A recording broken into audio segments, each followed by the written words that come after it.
On February 10th, 2019, Red Letter Media released a video in defiant protest of the current Star Wars trilogy, in expectation of the final movie of the trilogy coming out later this year. Hello, I'm a pathetic man-child. In the video, Mike Stoklasa destroys over 3,000 Star Wars action figures, and as the internet reacts, we're looking at the question: could Red Letter Media actually be affecting the back market prices, spiking the prices of Star Wars action figures? We're taking a closer look coming up next. Like millions of you, I'm an avid follower of Red Letter Media. Their Mr. Plinkett videos alone are required viewing for any serious Star Wars or Star Trek fan. But the gang at Red Letter Media today is getting attention in the most interesting of ways. Could their most recent video actually affect the back market pricing and marketplace of vintage Star Wars toys? Well, the story starts a few years ago when The Force Awakens came out.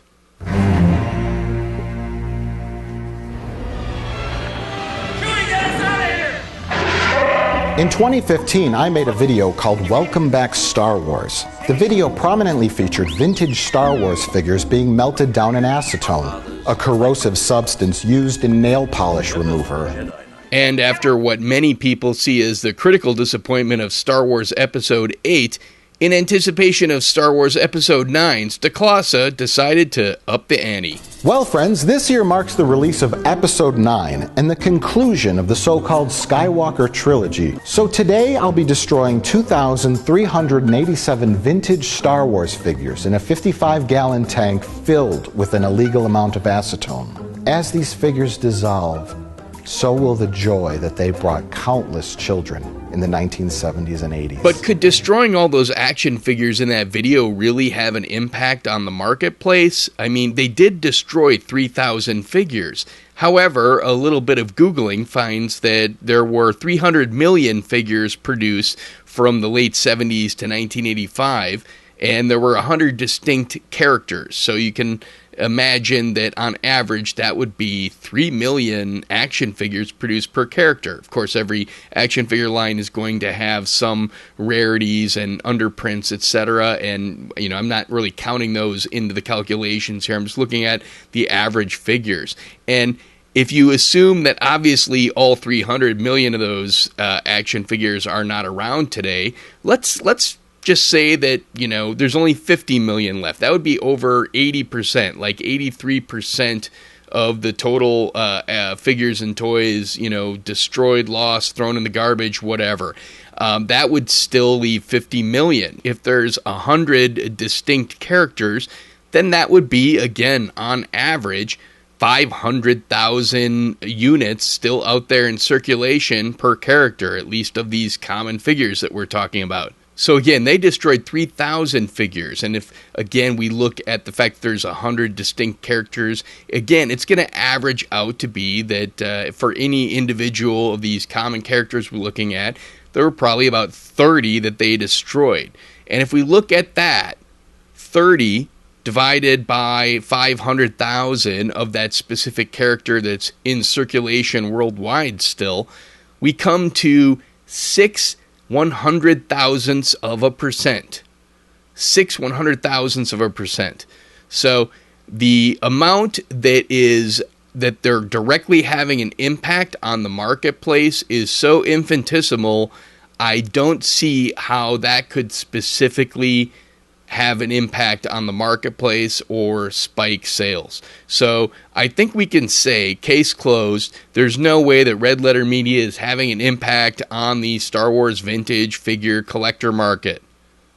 Unless there is perhaps an exception to that. If you look in history, a lot of boom and bust cycles actually took place because of media hype or just the popular understanding of whether something was hot or a commodity that was in demand. And so you get false booms and busts, you get bubbles, that type of thing.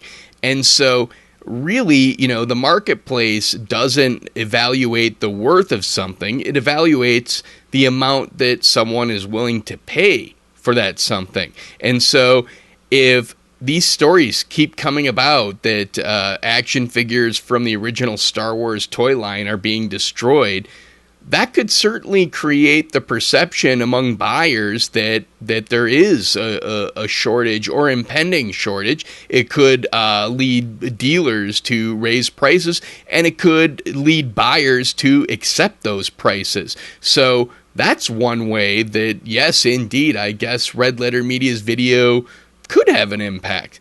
But it's not just that either. If you watch the video, you'll see that there's another way that Red Letter Media could have an impact on the sales. So from now until the release of Episode 9, I'll be destroying as many vintage Star Wars figures from the original trilogy as possible. I will not stop until every last action figure is wiped off the face of the earth. Mike Stoklasa specifically and directly states that this is the first in a continuing series that he'll be doing until Star Wars Episode 9, currently untitled, comes out.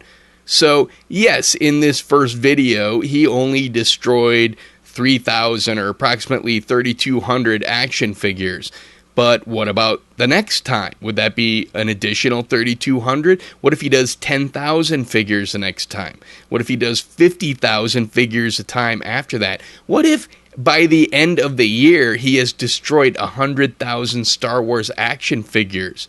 Could we not say that that would have an impact on retro prices for vintage Star Wars figures? So after taking it all in, I think that we can say that no, Red Letter Media has not had an impact on prices, and there's a good chance it will not, but there's also the possibility that it would, and it really just depends on how people respond to the idea of people destroying their Star Wars action figures, as well as what Red Letter Media does down the road. I have to say, as a fan, it was actually kind of a difficult video to watch. I mean, I'm a huge fan of their cynical and subversive humor, but also as a child of the late 70s and 80s, it was a little bit difficult to see all of that, Star Wars nostalgia just be melted down. I mean, if you just look at the video, it's almost disturbing, because even if you're very cynical towards Star Wars or towards the action figures, yes,